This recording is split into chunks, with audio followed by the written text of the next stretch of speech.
आयुष शहर से थककर कुछ दिन सुकून के लिए उत्तराखंड के एक छोटे गांव में आया था।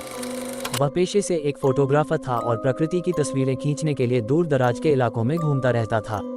एक रात गांव के बुजुर्गों से गपशप करते हुए उसने एक पुराने सूखे कुएं के बारे में सुना। बुजुर्गों ने कहा, उस कुएं के पास मत जाना, वहां से आज भी कभी कभी किसी लड़की के रोने की आवाज आती है। आयुष हंसा, ये सब तो सिर्फ कहानियां हैं, मैं कल वहीं जाऊंगा।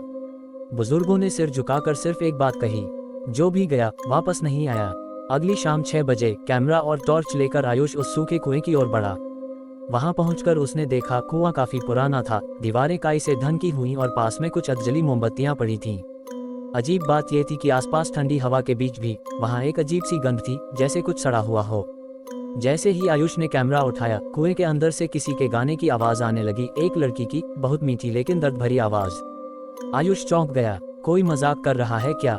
उसने टॉर्च कुएं में डाली, लेकिन नीचे सिर्फ अंधेरा था। फिर अचानक किसी ने उसके कंधे पर हाथ रखा। वो पलटा, कोई नहीं था।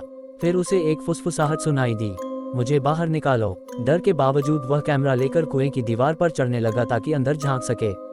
तभी उसका पैर फिसला और वो कुएं में गिर गया। कुएं के अंदर वहां अंधेरा था, लेकिन दीवारों पर किसी ने खून से लिखा था, मैं यहाँ से बाहर नहीं निकल पाए, अब तू भी नहीं निकलेगा। वो भागने के लिए चिल्लाया, टॉर्च चारों ओर घुमाई, और तभी उसने देखा एक लड़की सफेद कपड़ों में दीवार से उल्टी लटकी हुई थी। उसका चेहरा उल्टा, बाल उलझे हुए और आंखों से खून टपक रहा था।